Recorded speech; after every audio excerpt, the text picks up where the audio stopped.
اعوذ باللہ من الشیطان الرجیم بسم اللہ الرحمن الرحیم۔ سورۃ ماعون مکی صورت ہے، 7 آیات پر مشتمل ہے۔ یہ وہ سورہ مبارکہ ہے جو یہ بتاتی ہے کہ اگر انسان کے اندر آخرت کا ڈر خوف نہیں ہوگا تو پھر وہ کتنا بھیانک ہوگا۔ اگر اندر سے آخرت کا رب کے سامنے کھڑے ہونے کا ڈر اور خوف نکل جائے گا تو پھر معاشرہ کیسا ہوگا۔ قرآن کریم نے اس سورہ مبارکہ میں اسی کا تذکرہ کیا۔ بسم اللہ الرحمن الرحیم۔ ارأیت، کیا تو نے دیکھا، الذی یکذب بالدین، اس آدمی کو جو روز جزا کو جھٹلاتا ہے۔ فذالک الذی یدع الیتیم، تو یہ وہ شخص ہے جو یتیم کو دکے دیتا ہے۔ ولا یحض علی طعام المسکین، اور یہ مسکین کو کھانا کھلانے کی ترغیب نہیں دیتا۔ ارأیت، کیا تو نے دیکھا، یہ سوال ہے تعجب کے لیے کہ ایک آدمی جس پر اللہ کی اتنی زیادہ عطا ہو، جس کو رب نے سب کچھ دے دیا ہے، عطا کر دیا ہے، اور وہ معاشرے میں اتنا گرا ہوا ہے، اس حد تک نیچے گر چکا ہے کہ وہ نیکی کرنا نہیں چاہتا اور نیکی کے لیے وہ کوئی قدم اٹھانا نہیں چاہتا۔ تو فرمایا ایسا آدمی وہ کیوں ایسا ہے؟ اس لیے کہ وہ قیامت کا انکار کر، وہ قیامت کو نہیں مانتا۔ اگر وہ قیامت کو مانتا ہوتا، رب کے سامنے کھڑے ہونے کا اس کو احساس ہوتا، یہ عقیدہ اپنایا ہوتا، تو اس کا یہ رویہ نہ ہوتا۔ گویا کہ عقیدہ آخرت کا تعلق وہ انسان کے عمل سے، کہ انسان کا عمل کیسا ہے۔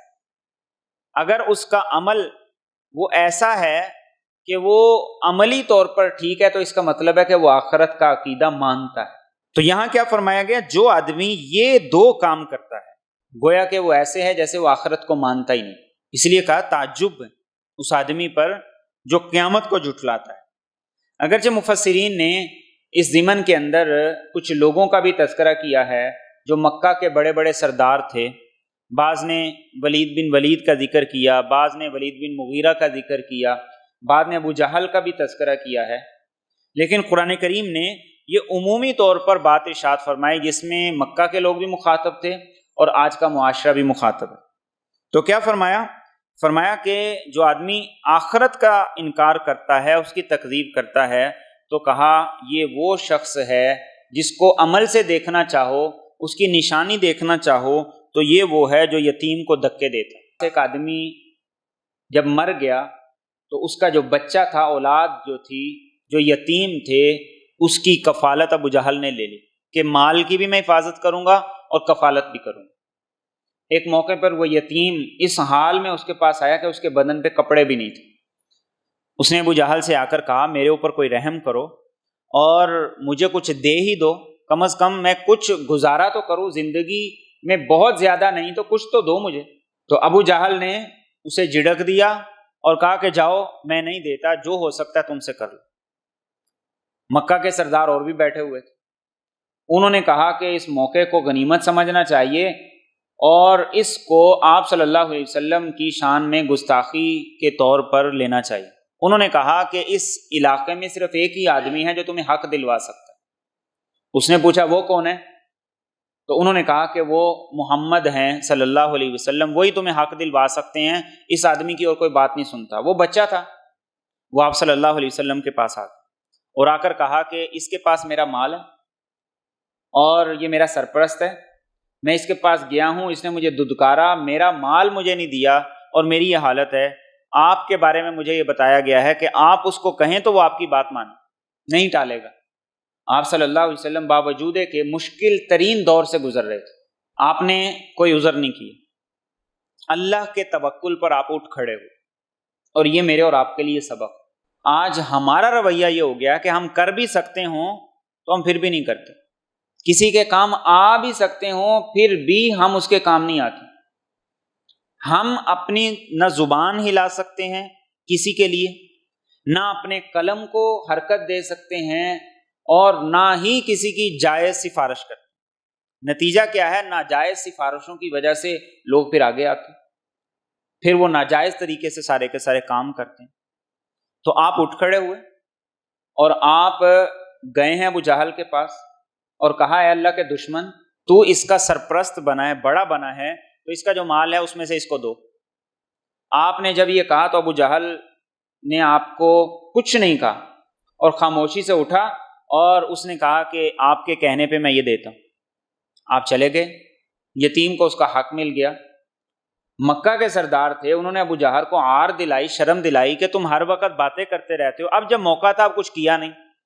تو ابو جہل نے کہا کہ جب وہ میرے پاس آئے تھے تو ان کے دائیں بائیں 2 نیزے مجھے نظر آ رہے تھے، اگر میں ان کے خلاف مزاحمت کرتا یا کوئی بات کرتا تو وہ مجھے لگ جاتے۔ یہ نیزے کیا تھے؟ یہ اللہ کی طرف سے مدد تھی۔ آپ کو تو وہ نظر نہیں آ رہے تھے، آپ تو اٹھے تھے اللہ کے بھروسے پہ، اور اللہ نے یہ کام کر دیا۔ تو یہ میرے اور آپ کے لیے بھی سبق ہے، ہم بھی اسی نبی کے امتی ہیں۔ آج غیر مسلم کو پوری سپورٹ دے رہا ہے، پوری طرح سے اس کی مدد کر رہا ہے، پوری طرح سے اس کا تعاون کر رہا ہے۔ اب یہ جتنی افواج ہیں نیٹو کی، یہ ساری کی ساری کیا ہیں؟ غیر مسلم ممالک کی افواج ہیں، مسلمانوں کے خلاف متحد ہیں، اور مسلمان OIC بنا کے وہ کتے پال رہے ہیں۔ وہ یہ بنا کے ایک کہتا ہے کہ میں بڑا برج بنا دوں گا، بڑی بلڈنگ بنا دوں گا، دوسرا کہتا ہے میں اس سے بڑی بنا دوں گا۔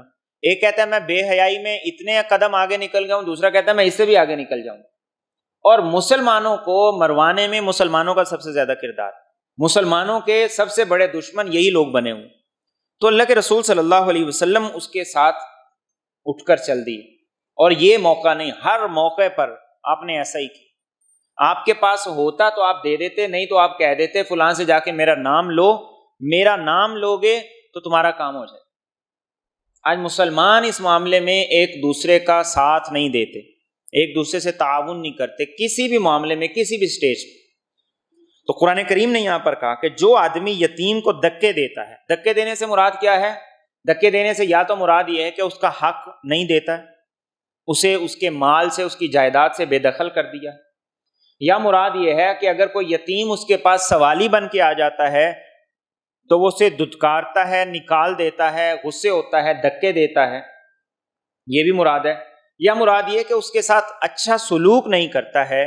یہ ساری کی ساری چیزیں اس میں مراد ہیں۔ اور قرآن نے خاص طور پر یتیم کے حق کی بڑی تاکید کی۔ ان کے مال کو کھانا فرمایا ایسے ہے جیسے اپنے پیٹ میں آگ بھر لینا۔ اور قرآن کریم نے بڑی زبردست تعبیر اختیار کی، وَلَا تَقْرَبُوا مَالَ الْيَتِيمِ، یتیم کے مال کے قریب بھی نہ جائیں۔ پھر اس کے ساتھ ساتھ اس کے حقوق کا تحفظ کرنے کی مسلمانوں کو تلقین کی، تاکید کی۔ اور دوسری بات کیا فرمائی؟ وَلَا يَحُضُّ عَلَىٰ طَعَامِ الْمِسْكِينِ، خود بھی نہیں کرتا اور کسی دوسرے کو ترغیب بھی نہیں دیتا۔ دوسرے کو ترغیب نہ دینے کی 2 وجہیں۔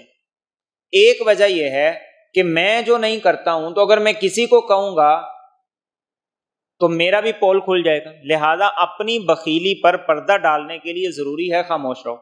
اور دوسری وجہ یہ ہے، دوسرے کو نہ کہنے کی وجہ یہ ہے کہ انسان خود تو کر نہیں سکتا، اللہ کہہ رہے ہیں خود نہیں کر سکتے تو کسی کو متوجہ تو کر سکتے، اس لیے فرمایا وَلَا يَحُضُّ عَلَىٰ طَعَامِ الْمِسْكِينِ۔ جس کو کسی مسکین کی حالت دیکھ کر رحم نہیں آتا، ترس نہیں آتا، اس کا دل نرم نہیں ہوتا، تو فرمایا یہ شخص ایسے ہے گویا کہ آخرت کو مانتا ہی نہیں۔ جو یتیم کو دھکے دیتا ہے، اگر یہ آخرت کو مانتا ہوتا تو یتیم کے ساتھ یہ سلوک نہ کرتا۔ اور جو اس کے ساتھ اچھا سلوک کرتا ہے، جو لوگوں کو کھلانے کی ترغیب دیتا ہے، مسکین کا حق رکھنے کی ترغیب دیتا ہے، تلقین کرتا ہے، تو اس کا مطلب ہے وہ آخرت کو سامنے رکھتا ہے، آخرت کا عقیدہ رکھتا ہے۔ اسی لیے اللہ کے رسول صلی اللہ علیہ وسلم نے حضرت عائشہ رضی اللہ تعالیٰ عنہ سے کہا تھا کہ مسکین دروازے پر آ جائے تو اسے خالی ہاتھ واپس نہیں لوٹانا، چاہے کھجور کا ایک ٹکڑا ہی کیوں نہ دو۔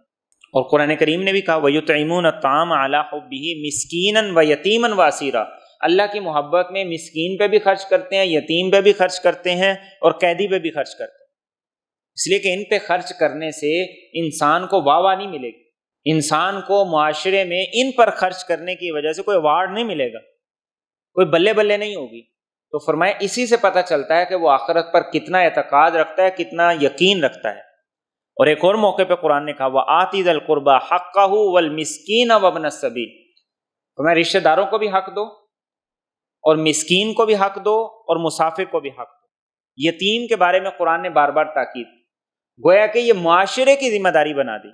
وہی معاشرہ اسلامی معاشرہ ہے کہ جس معاشرے میں یتیم کو اس کا حق دیا جائے، مسکین کے ساتھ اچھا سلوک کیا جائے، اس کی بنیادی ضرورتوں کا خیال رکھا جائے۔ جو یہ رکھتا ہے تو اس کا مطلب ہے وہ معاشرہ اسلامی معاشرہ ہے، جو یہ نہیں رکھتا تو اس کا مطلب ہے کہ وہ معاشرہ اسلامی معاشرہ نہیں۔ تو ہمیں بھی اپنی زندگی میں اپنی ذات کی حد تک جو کر سکتے ہیں وہ کرنا چاہیے۔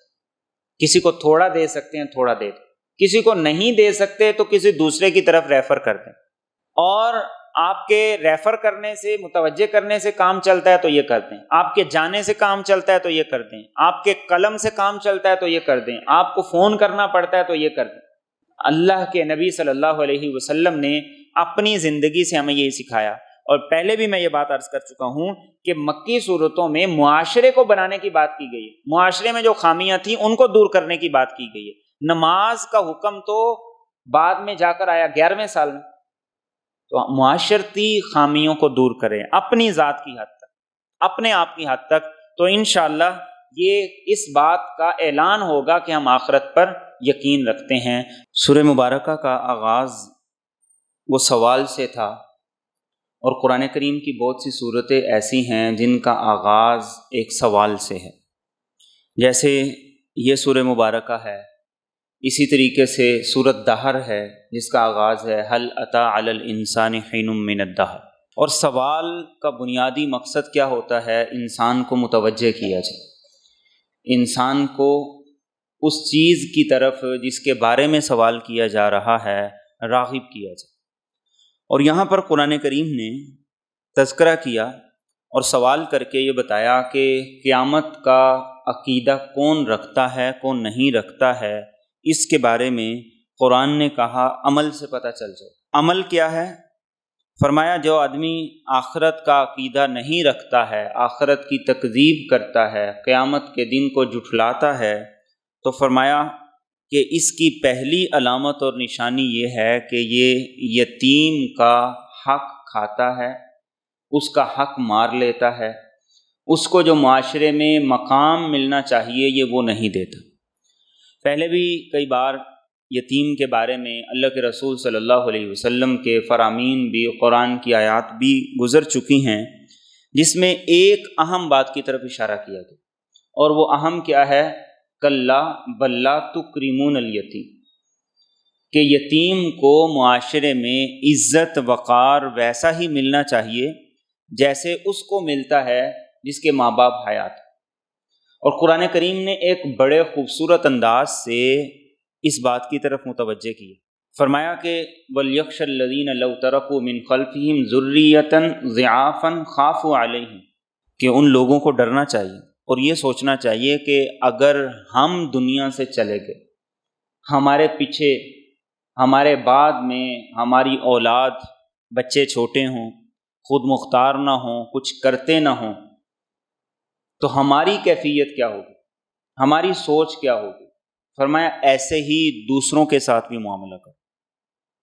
ہر آدمی دے نہیں سکتا، اسی لیے قرآن کریم نے دینے کی بات بھی کی ہے، لیکن اس سے زیادہ یہ بات کی ہے کہ یتیم کو معاشرے میں اس کا حق دو، عزت دو، وقار دو۔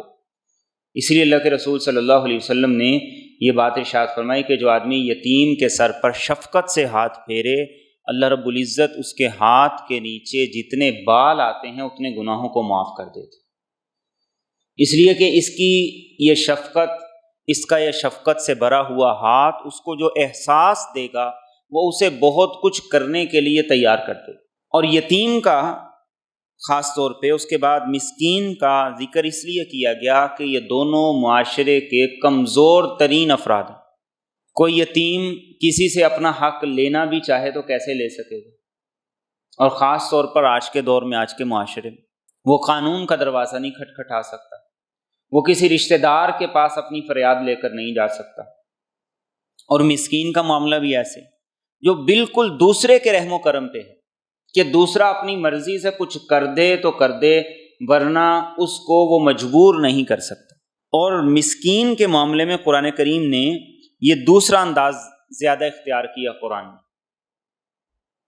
اور ایک اور جگہ پر کیا کہا، اِنَّهُ كَانَ لَا يُؤْمِنُ بِاللَّهِ الْعَظِيمِ، کہ یہ اللہ پر جو عظمتوں والا ہے اس پہ ایمان نہیں رکھتا تھا۔ اور آگے کیا فرمایا، وَلَا يَحُضُّ عَلَىٰ طَعَامِ الْمِسْكِينِ، مسکین کو کھلانے کی دوسرے کو ترغیب نہیں دیتا تھا، دوسرے کو اس کی طرف متوجہ نہیں کرتا تھا۔ گویا کہ اللہ پر ایمان، آخرت پر ایمان، اس کی ایک بنیادی علامت یہ قرار دی گئی ہے کہ آدمی خود نہیں کر سکتا تو دوسرے کو متوجہ کرتا، آدمی خود اتنی استطاعت نہیں رکھتا تو دوسرے کو اس کام کی ترغیب دے دے۔ اور قرآن کریم نے یہی بات جگہ جگہ پہ ارشاد فرمائی۔ اور یتیم کو کھلانا، مسکین پہ خرچ کرنا، یہ خرچ کرنے والے کی طرف سے کوئی احسان نہیں، بلکہ قرآن کریم نے جو تعبیر اختیار کی وہ کیا اختیار کی، وَفِي أَمْوَالِهِمْ حَقٌّ لِلسَّائِلِ وَالْمَحْرُومِ، فرمایا سوال کرنے والے کا اور اس کا جو سوال نہیں کرتا، ان کے مالوں میں حق ہے۔ یہ اللہ کا کرم ہے، اس کا فضل ہے، اس کی عنایت ہے کہ اس نے آپ کو اس بات کے لیے چن لیا ہے کہ کوئی آ کے آپ کے سامنے اپنی درخواست رکھ رہا ہے۔ یہ اللہ کا آپ پہ فضل ہے، اور یہ فضل اسی لیے ہے تاکہ آپ اسے اس کا حق دے دیں جو اللہ رب العزت نے آپ کو دیا، آپ کو وسیلہ بنایا۔ سورہ یاسین میں ہم ایک بات پڑھتے ہیں، وَإِذَا قِيلَ لَهُمْ أَنفِقُوا مِمَّا رَزَقَكُمُ اللَّهُ، جب ان سے یہ کہا جاتا کہ جو اللہ نے دیا اس میں سے خرچ کرو، قَالَ الَّذِينَ كَفَرُوا لِلَّذِينَ آمَنُوا أَنُطْعِمُ مَن لَّوْ يَشَاءُ اللَّهُ أَطْعَمَهُ، تو وہ جواب میں کیا کہتے تھے کہ ہم کیوں کھلائیں، اللہ چاہتا تو ان کو ڈائریکٹ دے دیتا، جب اللہ نے نہیں دیا تو ہم بھی نہیں دیتے۔ تو جو اللہ نے مجھ پر، آپ پر یہ کرم کیا ہے، میرے تک، آپ تک جب کوئی اپنا سوال، کوئی حاجت لے کر آ گیا ہے تو اللہ کے رسول صلی اللہ علیہ وسلم کے فرمان کے مطابق پھر اسے واپس نہ کریں۔ آپ نے اپنی پوری زندگی کبھی کسی کو واپس نہیں کی، کبھی کسی کو واپس نہیں کیا، تھوڑا دے دیا یا زیادہ دے دیا یا کسی اور کی طرف ریفر کر دی۔ ہم اور نہیں کچھ کر سکتے تو کم از کم اتنا ضرور کریں، اگر خود نہیں دے سکتے کسی اور کی طرف ریفر کر دیں۔ آپ کے کہنے سے اگر اس کا کام ہو گیا تو آپ کو اس کا پورے کا پورا اجر ملے۔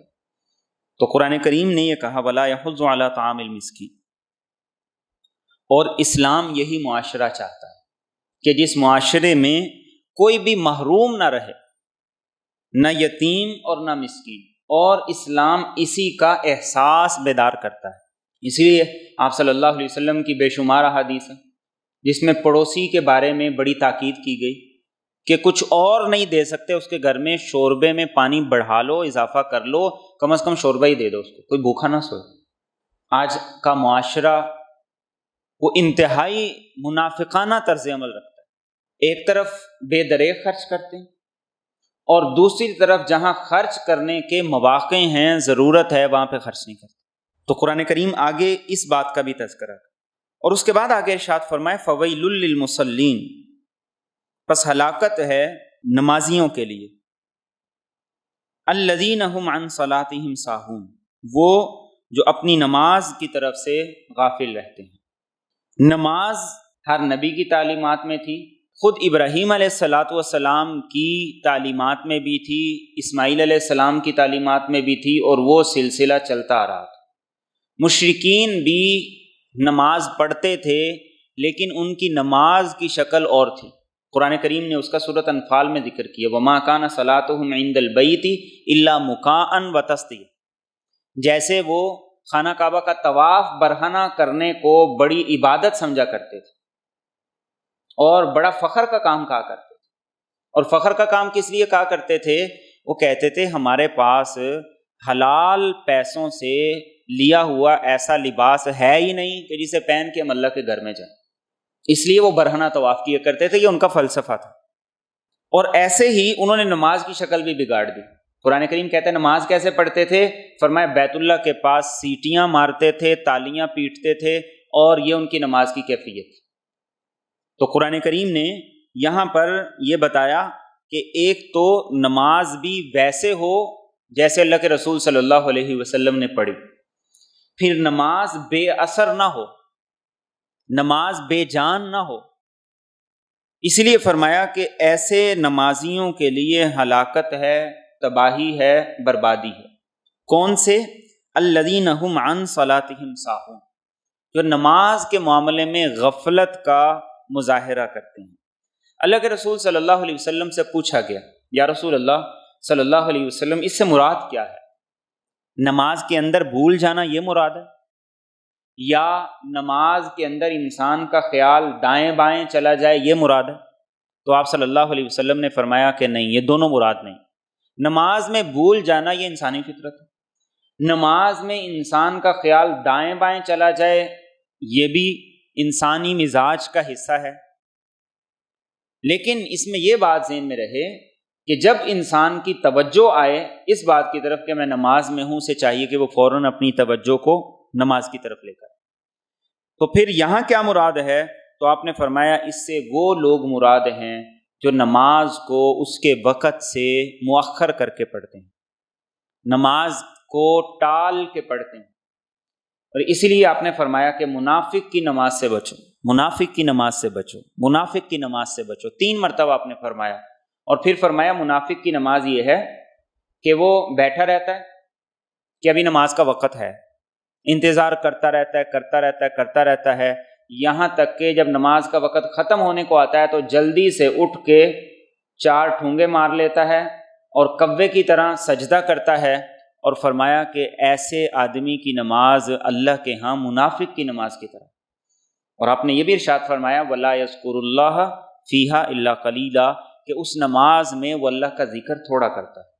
تو یہاں یہ ہے الَّذِينَ هُمْ عَنْ صَلَاتِهِمْ سَاهُونَ، نماز کو پڑھنا نہیں، اس کی پرواہ نہیں کرنا، اس کے معاملے میں غفلت کا مظاہرہ کرنا، کبھی پڑھ لی کبھی چھوڑ دی، اور اگر پڑھی تو اس کو اہتمام کے ساتھ نہ پڑھا، وقت کے اوپر نہ پڑھا، باجماعت نہ پڑھا، تکبیر اولیٰ کے ساتھ نہ پڑھا، اور پڑھنے میں جو کوتاہیاں ہیں قرآن کریم نے یہاں پر ان ساری کی ساری کوتاہیوں کا اس ایک جملے کے اندر تذکرہ کر دیا، اس کی طرف متوجہ کر دیا۔ تو گویا نماز ایسی چیز نہیں ہے جس پہ کمپرومائز کیا جا سکے، ہر چیز میں، ہر معاملے میں کمپرومائز ہو سکتا ہے سوائے نماز کے۔ اسی لیے نماز کسی حال میں بھی معاف نہیں، نماز کسی حال میں بھی معاف نہیں۔ البتہ یہ الگ بات ہے کہ دین اس میں موقع کے اعتبار سے، انسان کی کیفیت کے اعتبار سے گنجائش پیدا کر دے۔ بیمار ہے تو اس کو گنجائش ہے، اور زیادہ بیمار ہے تو اور زیادہ گنجائش ہے، اس سے بھی زیادہ بیمار ہے تو اس سے بھی زیادہ گنجائش ہے۔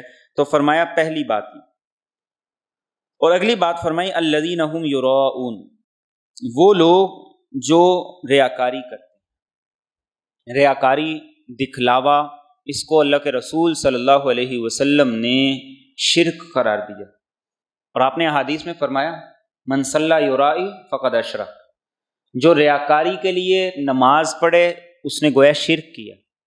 ومن صام یرائی فقد اشرک، جو روزہ اپنا لوگوں کو سناتا رہے دکھلاوے کے لیے اس نے بھی شرک کیا۔ ومن تصدق یرائی فقد اشرک، اور جو آدمی صدقہ کرتا ہے جس کا مقصد ریاکاری اور دکھلاوا ہے، فرمایا اس نے بھی شرک کی۔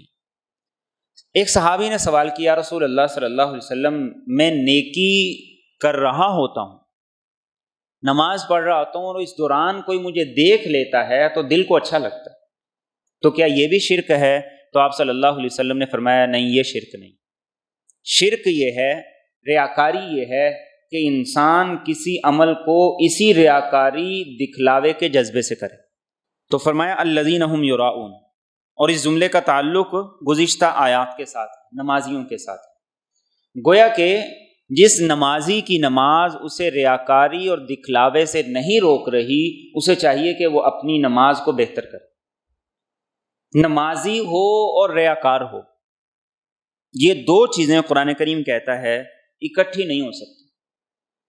جس نے نماز میں کھڑے ہو کر ایاک نعبد و ایاک نستعین کہنا ہے، جس نے نماز میں اللہ کے سامنے اپنی جبین کو سجدے میں رکھ دینا ہے، تو پھر بھی وہ کسی اور کے لیے عمل کر لے، کسی اور کے لیے کام کر لے، کسی اور کو امپریس کرنے کے لیے، کسی اور کی نظر میں اپنے آپ کو بڑا بنانے کے لیے کر لے، تو کہا کہ نمازی نہیں ایسا ہو سکتا، اسے اپنی نماز کی فکر کرنی چاہیے۔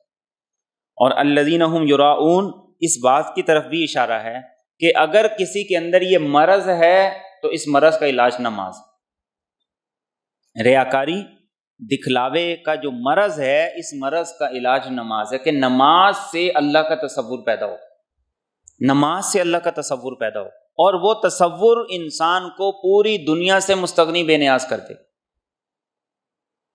پھر اس کی نظر میں کوئی بڑا نہیں رہے گا۔ ریاکاری دکھلاوے کی بنیادی وجہ ہی یہ ہے، انسان کسی اور کو بڑا سمجھ کے اس کو امپریس کرنے کے لیے اور اس کو دکھلانے کے لیے کوئی کام کر رہا ہوتا ہے۔ تو نماز یہ سکھاتی ہے، نماز صرف ایک رسم کے طور پر نہیں کہ آئے ادا کر لی اور گنتی پوری کر لی، نماز صرف اس لیے نہیں، نماز کس لیے ہے کہ نماز ان خامیوں کو ہمارے اندر سے نکال دے۔ اور یہ اسی منافقانہ معاشرے کا طرز عمل بتایا جا رہا ہے کہ ایک طرف اللہ کی رضا کے لیے مسکین کو نہیں دیتے، یتیم کا حق نہیں رکھتے، اور دوسری طرف عالم یہ ہے کہ جہاں لوگوں کی واہ واہ ہو، لوگوں کی طرف سے وہ شہرت اور نمود و نمائش کا کوئی جذبہ موقع ہو تو اس کو یہ ہاتھ سے بھی نہیں جانے دیتے، یتیم کو تھوڑا سا نہیں دیتے، اور ریاکاری اور دکھلاوے کے لیے لاکھوں لٹا دیتے ہیں۔ تو فرمایا ہے کہ یہ لٹا دینا اس بات کی علامت اور دلیل ہے کہ ان کا طرز عمل وہ آخرت کے عقیدے کو سامنے رکھ کے نہیں۔ ایسا آدمی اگر نماز بھی پڑھتا ہے تو اسے اپنی نماز کی اصلاح کرنی چاہیے، اسے اپنی نماز کو بہتر کرنا چاہیے۔ تو نماز صرف ایک رسم نہیں، نمازیوں کو اسی لیے قرآن کریم نے مخاطب کیا۔ اور اگلی بات ارشاد فرمائی وَيَمْنَعُونَ الْمَاعُونَ، اور وہ روکتے ہیں چھوٹی چھوٹی چیزوں کو۔ سورت کا نام بھی ماعون ہے۔ اب ماعون سے کیا مراد ہے؟ اس بارے میں بعض احادیث سے یہ پتہ چلتا ہے کہ ماعون سے مراد یہ ہے استعمال کرنے کی وہ چھوٹی چھوٹی چیزیں جو دو پڑوسی آپس میں لیتے دیتے رہتے ہیں۔ آپ صلی اللہ علیہ وسلم سے حضرت عائشہ رضی اللہ تعالیٰ عنہ نے پوچھا، یا رسول اللہ صلی اللہ علیہ وسلم، کون سی چیز ایسی ہے جس کا آدمی انکار نہیں کر سکتا یا اسے نہیں کرنا چاہیے؟ تو آپ نے فرمایا پانی، آگ اور نمک، ان تین چیزوں کا کوئی سوال کرے تو انکار نہیں کرنا چاہیے۔ تو انہوں نے پوچھا، یا رسول اللہ صلی اللہ علیہ وسلم، پانی کی نیکی تو سمجھ آ گئی، آگ اور نمک اس کے بارے میں وضاحت کر دیجیے۔ تو آپ صلی اللہ علیہ وسلم نے فرمایا، جس نے تم سے آگ لے کر، یا یوں کہہ لے سلنڈر لے کر، جس نے ماچس لے کر اگر چولہا جلا لیا ہے تو آپ نے فرمایا گویا کہ اس نے جو پکایا ہے اس پکانے کا صدقہ کرنے کا اجر اس کو ملے گا جس سے اس نے آگ لے کے پکایا۔ اور آپ نے فرمایا اگر نمک کسی نے لیا ہے تو نمک لے کر اس نے جو کھانے کا ذائقہ بنایا ہے اس سارے کا اجر و ثواب اس کو ملے گا جس نے نمک دی۔ اور یہ بھی اسی بات کی طرف اشارہ ہے کہ ایک طرف ریاکاری دکھلاوے کے لیے بے حساب و کتاب لگا رہے ہیں، اور دوسری طرف استعمال کرنے کی جو چھوٹی چھوٹی سی چیزیں جن کے استعمال کرنے سے اس چیز کو کوئی فرق نہیں پڑتا، جیسے آپ نے مثال دی آگ کی، ماچس کی، اور وہ چیزیں جو عاریتاً ہم سائے ایک دوسرے سے لیتے دیتے رہتے ہیں، کوئی برتن ہے، مہمان آ گئے ہیں، بستر چاہیے، تو فرمایا ان کا منافقانہ طرز عمل یہ ہے کہ ایک طرف اتنی بڑی بڑی سخاوتیں کرتے ہیں، وہ کس لیے؟ ریاکاری کے لیے، اور دوسری طرف جہاں خرچ کرنا ہے وہاں اتنا چھوٹا سا بھی کام نہیں کرتے ہیں۔ تو فرمایا ایسے نمازیوں کو اپنے رویوں پر غور کرنا چاہیے۔ اور اللہ کے رسول صلی اللہ علیہ وسلم نے تو یہ بات احادیث میں واضح کی۔ حضرت علی المرتضیٰ رضی اللہ تعالیٰ عنہ فرماتے ہیں کہ ماعون سے مراد ہے زکوٰۃ، کہ زکوٰۃ بھی 100 میں سے وہ 2.5% ایک معمولی سی ریشو ہے، تھوڑی سی رقم ہے کہ جس کو آدمی ادا نہیں کرتا یا پورے طریقے سے ادا نہیں کرتا، اس معاملے میں کوتاہی کرتا ہے۔ آج ہم اپنے ملک میں اگر دیکھیں تو بہت سے لوگ ایسے ہیں جو سرے سے زکوٰۃ ہی ادا نہیں کرتے۔ مسلم ممالک کے جو حکمران ہیں اگر وہی اپنی زکوٰۃ صحیح طریقے سے ادا کرنا شروع کر دیں تو بہت سے مسلم ممالک ایسے ہیں جن کا بجٹ آسانی سے ان کی زکوٰۃ کے ساتھ بن سکتا ہے۔ مسلمان اس زکوٰۃ کو صحیح طریقے سے نکالنا شروع کر دیں تو معاشرے کے اندر ٹیکس لینے کی ضرورت ہی نہ پڑے۔ خلفائے راشدین کے دور میں ٹیکس نہیں ہوا کرتے تھے، اور خاص طور پر حضرت عمر فاروق رضی اللہ تعالیٰ عنہ کے دور میں غیر مسلموں پہ ٹیکس ہوتا تھا، مسلمان پہ کوئی ٹیکس نہیں ہوتا تھا۔ اور اسی زکوٰۃ کے نظام کو انہوں نے اتنا مضبوط کیا تھا، اتنا مربوط کیا تھا کہ اس سے معاشرے میں ہر فرد کی ہر ضرورت کو پورا کیا جاتا تھا۔ فوج پہ بھی خرچ ہوتا تھا، یتیموں پہ بھی خرچ ہوتا تھا، بچوں پہ بھی خرچ ہوتا تھا، بلکہ حضرت عمر فاروق رضی اللہ تعالیٰ عنہ نے اپنے دور کے اندر آخر میں جو دودھ پیتے بچے ہیں ان کا وظیفہ بھی مقرر کر دیا تھا۔ آج دنیا یہ سناتی ہے، کہتی ہے کہ فلاں ملک میں میڈیکل بھی ملتا ہے اور اس کے علاوہ فلاں الاؤنس بھی ملتا ہے، فلاں بھی ملتا ہے۔ حضرت عمر فاروق رضی اللہ تعالیٰ عنہ وہ پہلی شخصیت تھے کہ جنہوں نے دودھ پیتے بچوں کا بھی ماہانہ وظیفہ مقرر کیا ہوا تھا، اور وہ کسی پاکستان جیسے ایک صوبے یا ملک میں نہیں تھے، آدھی دنیا کے حکمران تھے۔ آپ تصور کیجئے کہ زکوٰۃ کے سسٹم سے زکوٰۃ کو لے کر انہوں نے کتنا مضبوط اور کتنا مربوط نظام بنایا تھا۔ اور زکوٰۃ ادا کرنا ہے تو حساب کر کے ادا کرنا۔ بہت سے لوگ ہیں وہ اندازے سے زکوٰۃ ادا کرتے، اندازے سے زکوٰۃ ادا کرنا بھی ایک قسم کا گناہ اور جرم ہے۔ حساب لگائیں، حساب کرنے کے بعد پھر اس سے زائد ادا کر دیں تو اللہ اس پہ اجر دیں گے، لیکن آپ اندازے سے زکوٰۃ ادا کرتے ہیں تو یقیناً اس کے ذریعے سے آپ لازمی طور پر کوتاہی کریں گے، اور ایسا کرنا دین کو مطلوب نہیں ہے، پسندیدہ نہیں۔ اور قرآن کریم نے اس معاملے میں بڑی سخت وعید بیان کی ہے جو لوگ زکوٰۃ ادا نہیں کرتے۔ قرآن کریم نے کہا کہ ان لوگوں کو قیامت کے دن جب لایا جائے گا تو ان کا مال وہ سارے کا سارا لوہے کے بڑے بڑے پتھروں کی صورت میں، بڑی بڑی شیٹس کی صورت میں انہیں آگ پہ گرم کیا جائے گا، اور ان کے جسم پہ لگا کر یہ کہا جائے گا کہ یہ وہ خزانہ ہے جس کو تم نے جمع کیا تھا، جس سے اس کا حق نہیں نکالتے تھے۔ اور صرف زکوٰۃ نہیں، آپ صلی اللہ علیہ وسلم نے واضح طور پر حدیث میں ارشاد فرمایا ہے کہ مال میں زکوٰۃ کے علاوہ بھی اور حق ہیں۔ زکوٰۃ تو 2.5% ہے، باقی 97.5% اس میں سے آپ نے فرمایا انسان کو اللہ کے ساتھ تجارت کرنی، انفاق کرنا ہے، خرچ کرنا ہے۔ معاشرے کے دوسرے جو افراد ہیں جن کو زکوٰۃ میں سے نہیں دیا جا سکتا لیکن وہ ضرورت مند ہیں، آپ نے فرمایا کہ ان کا بھی مال کے اندر زکوٰۃ کے علاوہ جو حق ہے اسے ادا کرنا ضروری۔ آج بدقسمتی یہ ہے کہ بخل اور کنجوسی کی انتہا یہ ہے کہ ہم یہ چاہتے ہیں کہ ہر معاملہ زکوٰۃ میں ایڈجسٹ ہو جائے، ہر معاملہ زکوٰۃ میں ایڈجسٹ ہو جائے، چاہے ماں باپ کا ہے، چاہے بہن بھائیوں کا ہے، چاہے رشتہ داروں کا ہے، اور چاہے کسی اور کا ہے۔ ہر معاملے کو ہم زکوٰۃ میں ایڈجسٹ کرنا چاہتے ہیں۔ اللہ نے یہ 2.5% یہ تو رکھا ہے مستحق لوگوں کے لیے، آپ کے ماں باپ ہیں، آپ کے بہن بھائی ہیں، آپ کے قریبی رشتہ دار ہیں، آپ کے مال میں ان کا حق باقیوں سے زیادہ ہے، آپ انہیں اپنے حلال اور پاکیزہ مال میں سے دیں، ان کو خود مختار بنائیں، خود کفیل بنائیں۔ اور زکوٰۃ کے معاملے میں بھی یہ بات یاد رکھیے، ایسے انداز سے زکوٰۃ نہ خرچ کریں کہ جس کی وجہ سے لوگوں کو بیکاری اور سوالی بنا دیں۔ یہ ایک بہت بڑا المیہ ہے ہمارے معاشرے میں۔ ایک آدمی کو مثال کے طور پر 10,000 کی ضرورت ہے، وہ کسی کے پاس سوال کرنے کے لیے آتا ہے، اپنی ضرورت رکھتا ہے، وہ اگر اس کو 500 روپے دے دیتا ہے تو اب وہ باقی 9,500 کے لیے کتنے دروازوں پہ چکر لگانا پڑے گا؟ اور جب تک اس کے پاس باقی 9,500 اکٹھا ہوگا، اس وقت تک جو پہلا 500 ہے وہ گھر کی کسی ضرورت میں لگ گیا ہوگا۔ پھر ہم کہتے ہیں کہ کیسے لوگوں کو دیں، ان کا تو مانگنا ہی ختم نہیں ہوتا۔ ہم صحیح طریقے سے دیتے بھی تو نہیں، ہم صحیح طریقے سے خرچ بھی تو نہیں کرتے۔ ہماری کوشش بس یہ ہوتی ہے کہ اگلے رمضان تک زکوٰۃ چلتی رہے، ہمیں اپنے 97.5% میں سے کچھ نکالنا نہ پڑے، حالانکہ انسان اپنی ذات پر اپنی کمائی میں سے 5% بھی نہیں لگاتا، اپنی ذات پر اپنی کمائی میں سے 5% بھی نہیں لگاتا، تو باقی ساری محنت، تگ و دو، باغ دوڑ، کوشش کس کے لیے؟ اولاد کے لیے، وارثوں کے لیے۔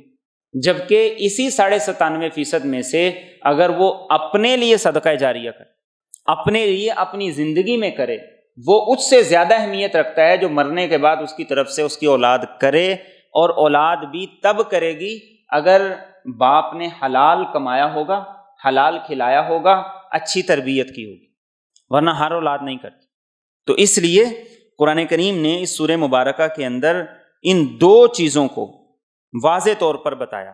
آخرت پر عقیدہ اس کو چیک کرنا ہے تو یتیم اور مسکین کے ساتھ اپنے رویے کو دیکھو، اپنی نماز کو دیکھنا ہے تو 3 چیزوں کو دیکھو، نماز کے ساتھ تمہارا رویہ کیا ہے، ریاکاری اور دکھلاوے کے معاملے میں تمہاری سوچ فکر کیا ہے، خرچ کرنے کے جذبات کیا ہیں، اور آخری بات یہ کہ کنجوسی اور بخل کس حد تک تمہارے اندر پایا جاتا ہے۔